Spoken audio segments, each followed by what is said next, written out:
Welcome back to Supercoach Masters. Guys, I am Geordie and I am with Matt Eves. And I am Matt Eves and I am with Geordie. Man, did you know Kane Farrell from Port Adelaide played 16 games last season?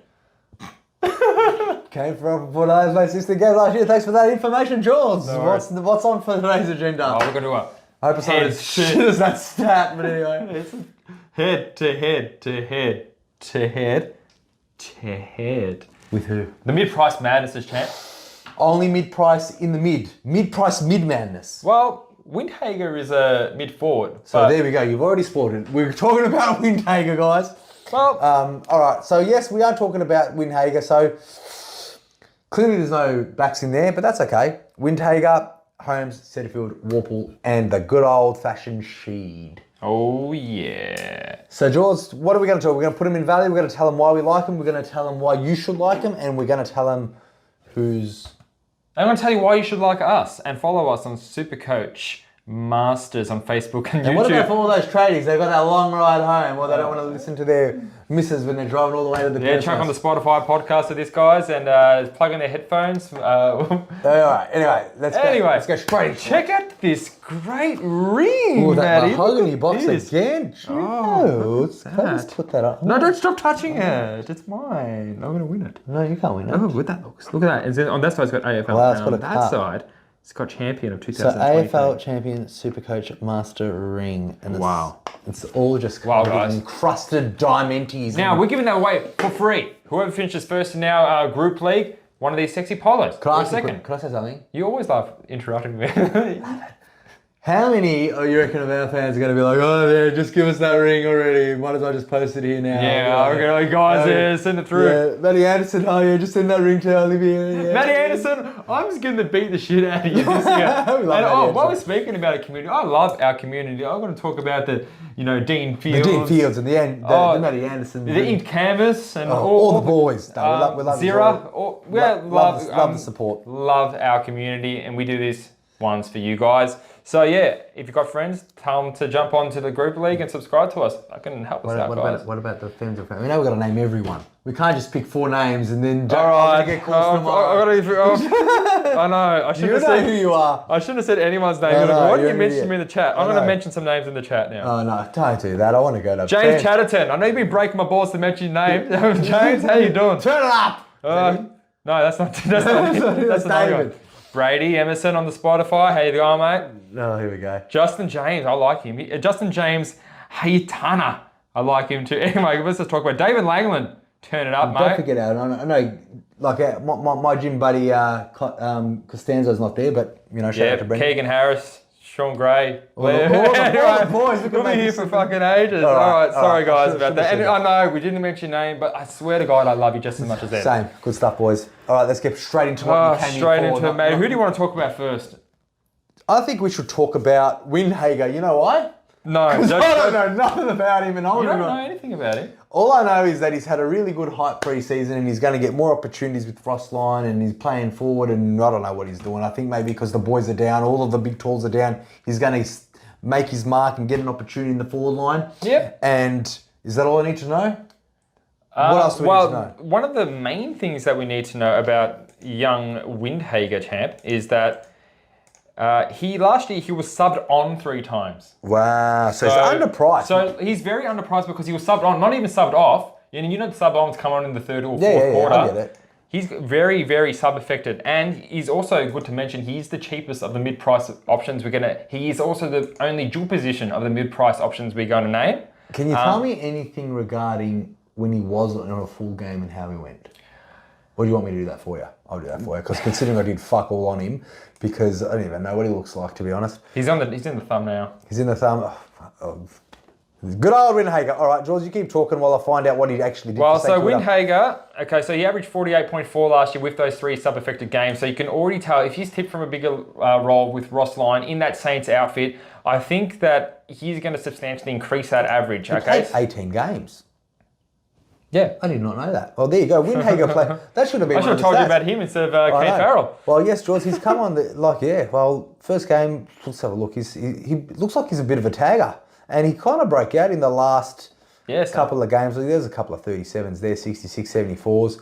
Not the best. So he had a sub-affected game of a 0. So Well, he did have a sub-affected game with 0. and he had a couple other sub-affected He games. he also got a 12 and Yeah, so these are 33. sub-affected games. So he's underpriced, definitely. He's tipped for a bigger role, but other than that, and other than playing well in match sims, there's not too much data on Windhager, so to speak. So without any further ado, Matty, what do you have his predicted average? Well, look, to be perfectly honest, looking at a tagging role, so the last 4 games, and I don't know if that's going to carry on to next season, obviously, with new Ross Lyon, but he was in the guts and he was playing on the biggest names. Like, Sydney he tagged Warner, against Brisbane he tagged Neil, Geelong he tagged Guthrie, Hawthorn, Newcomb. So I'm tipping that he's going to not do that tagging with Ross Lyon anymore, and he's tipped to just, learn from those guys that he's tagging. Well, that's also an upside too, because when you're tagging, you're not touching the ball, you're just getting tackles.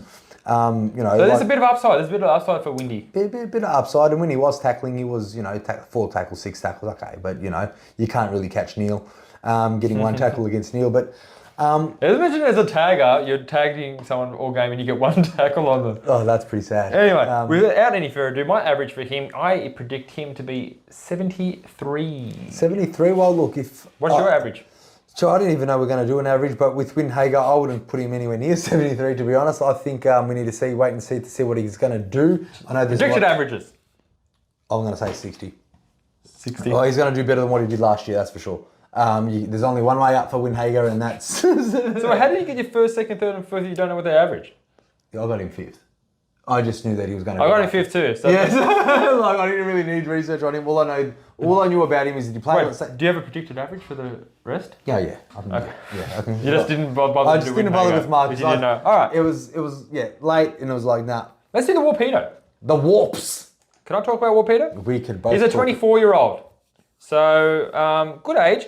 Everyone talks about this here. We've talked about it before. He did average 97 from 22 games in 2019, and everyone is holding on to this with dear life. Stop holding on. He looked out of place and looked very shit in the match sim. He averaged 88 from 15 games as well since then. But most recently, that match sim, he was very poor. He was very bad in that match sim. They just then went with Cam McKenzie, Newcomb and Ward, and they just... I think... I'm really disappointed because I liked Worpel a lot. I did. He just played horrible. I liked Worpel a lot, and based on my last video regarding Setterfield, I know Setterfield will be the next one we're talking about, but the last couple of match sims that not only were reported, but people that actually went and told me about the Hawthorn and the Eastern match sim, Worpel just looked crap. Yeah, I heard it from everyone. Worpel played bad. Was it just a bad game? I don't think so. I think... And that's really sad because I really had high hopes for him, at that price. As Geordie said, we're holding on to the high hopes that he can replicate the 97 or an 88. Yeah, anything like that is just great. It would have been gold, but a good stepping stone. If you're not beating the 2s in Hawthorn very well, then... And what are the 2s? You can't even name the 2s. Like, what I did hear from... It doesn't matter because, well, look, who's not in here is Will Day, and he's also mid-price, so we don't really need to talk about him, but he was a standout for the Hawks anyway in that match sim. Yeah, so Warps, what do you got him averaging, Matty? I think he's going to be averaging maybe 65 to 75. I'll give him a solid 70, to be honest. I got him averaging 80, and that's being generous. That's being very generous. Like I said, 75. Look, he's got... Well, I just see with the O'Meara and Mitchell leaving, there is a bit more room for CBAs. He has got form that indicates he can get 88s and 97-year averages. So 8 points less than both of those, I think. Well, based on the yes, there's Mitchell and O'Meara leaving. However, I know for a fact that they are going to fill the void with Will Day. He will be in the midfield. Will Day. I'm pretty sure he's on the wing. He will be playing midfield. Okay, well, I heard in the match he was playing on the wing. Yeah, no, he was also attending centre bounces too. Like, he was a standout. He's ready for it. He's finding his... Whatever Stu told you, he's wrong. Because it wasn't Stu. It wasn't. He doesn't watch this, but he's just a mate from the gym that goes... Hey man, guess what? I heard. Hey, I'm huge. You got to see Will Day. Yeah, Will Day. Yeah, Will Day. No. I think I know him. No, I think I... Nah, Will obviously McKenzie, Will Day, look more in front of Worpel than Worpel does. Bro science. What? Bro science? I don't know. That's the gym term for science. If you have 4 scoops of protein, you turn out to be huge, and Will Day's in the middle. All right, back to the subject at hand. He's just lost in the. I get my source from actual match sim journalists. Matt gets his from some junkie in the gym. This is the thing. He's not a junkie in the gym. Geordie hasn't been to the gym because he's got his own gym in his beautiful house of his. Geordie used to go to the gym at where that's how they talk, and that was over maybe 10 years ago. They don't talk like that anymore. Will Jay's going to get all the CPAs. They don't do that anymore. So it's the 20. It's the 20. How do I know it's changed? That's what I'm saying. So give him a break. Hello, Matthew. William Jay is going to be playing in the midfield. Yes, that's how they do it. All right. Anyway, so as far as Worpel goes, Geordie's been generous with giving him 80. I'm thinking about 70-ish. Where do you have him ranked? Out of those boys? Yep. 4. 4th? Yeah. Me too. Yeah. 4th? Yeah, me too. All right. I think we're fucking delirious. Yeah. George next. I think I want to talk about Setterfield based on pre-season games that just happened. Setterfield. Me too. The first practice game, he was doing really well. He looked he couldn't part of the team. He looked part of it. Well, he could control. He was like towering over everyone in the midfield, and he still was towering. And that's why he was so noticeable that he just looked, quote unquote, he just looked lost. He just looked lost in the midfield. By the way, me saying Heppel in our last video, don't ever get again. He's now playing on the wing. I don't think he's going to be in the best 22. They got no spot for him. I think that's why they took their captaincy away from him. But I knew that this is what I'm saying. So I knew, I was told that Dyson Heppel's not going to be the captain this year.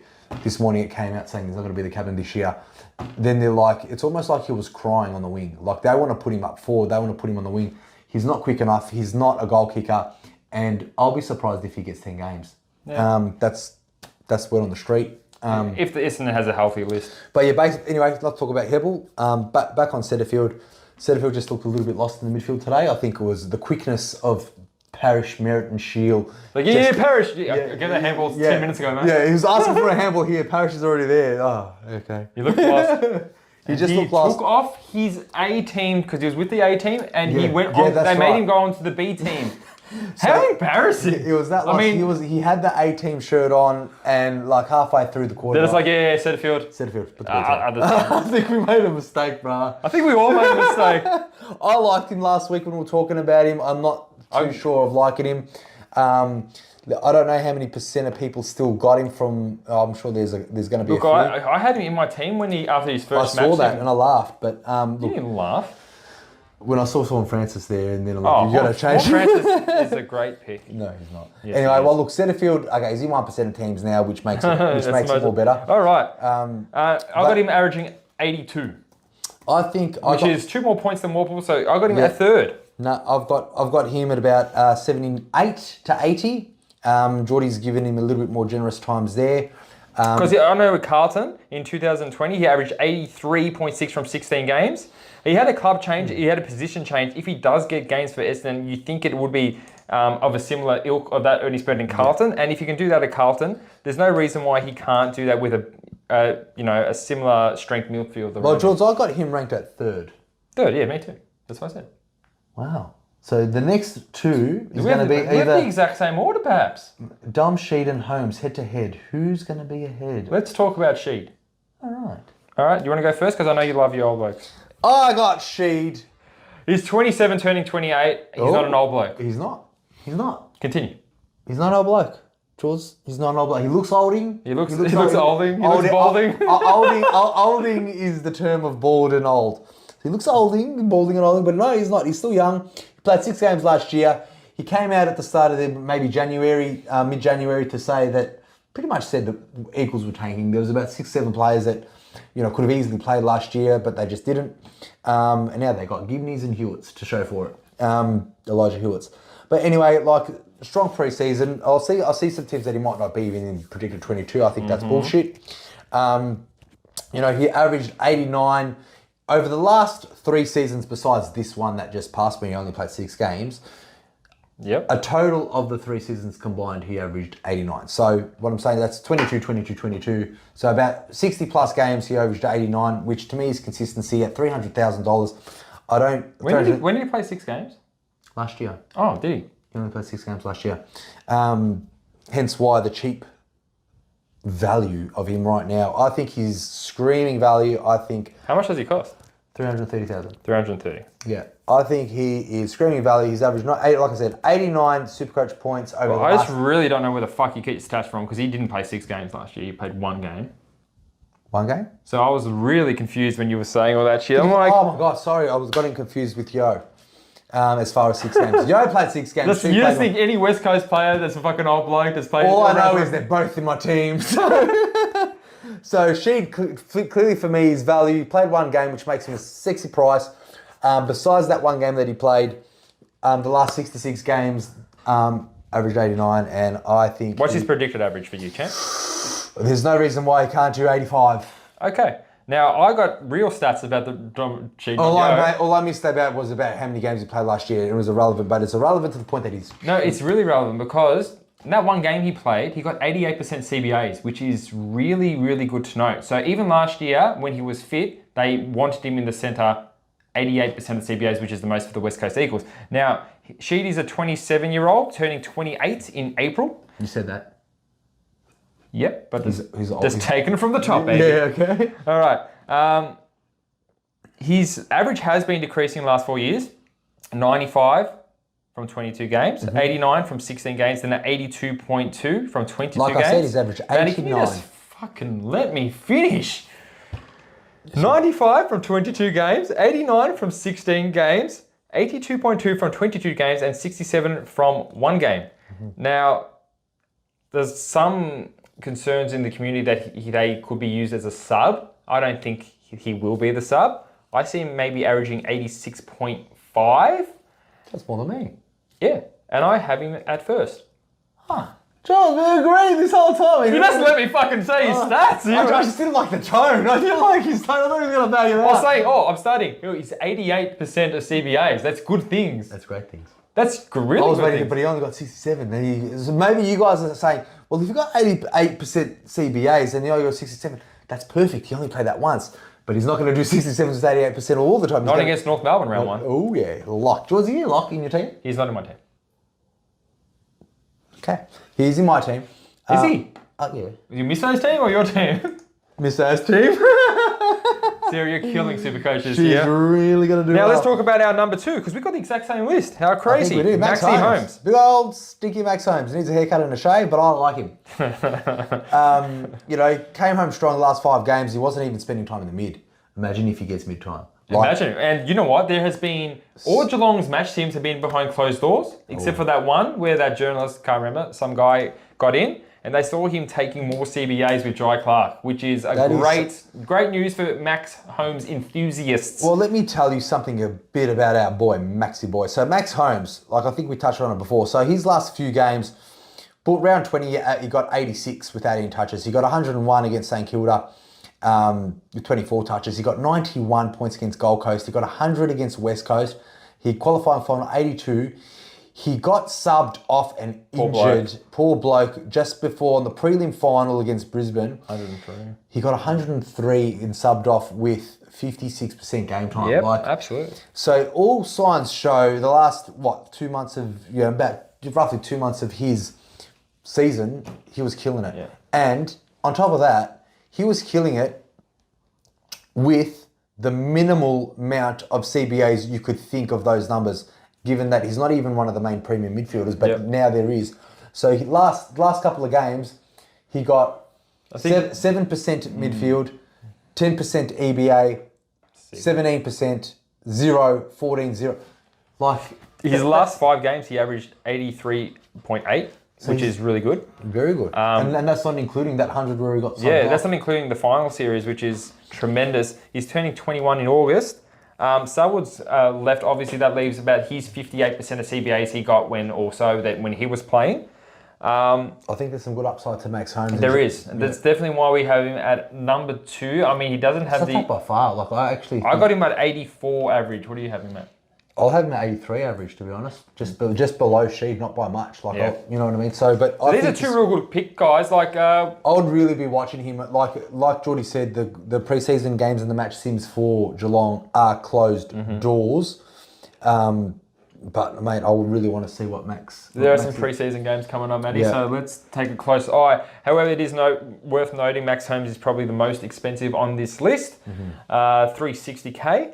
And could have been more if they put those finals campaigns in. So guys, I hope you liked us bantering and bickering about our top 5, but it looks like we had the exact same top 5. We were actually arguing when we had the exact same 5. That's just, love it. What were we arguing for? Because We just love it. It's fun. And it's all just fun. It's always just fun. We haven't had dinner. We haven't had KFC. We've got to get something to... I want to get out of here, champ. It's getting late. It was sunny. Guys, who's your 1 to 5? I would really want to hear your 1 to 5 because as we're exactly the same, are we on the money? Are we not on the money? If you're new here, like and subscribe. Join our cash league. We want you to take our money if you're a subscriber. Okay, that's fair enough. Okay? All right. Much love. See you guys. I'm out of here. I want to go home. And Geordie, see you sometime soon. See you soon, champ. Love Thanks you, for coming over, Love buddy. you. Fucking good list this time. Very good list. I like your list. He's a fucking psycho.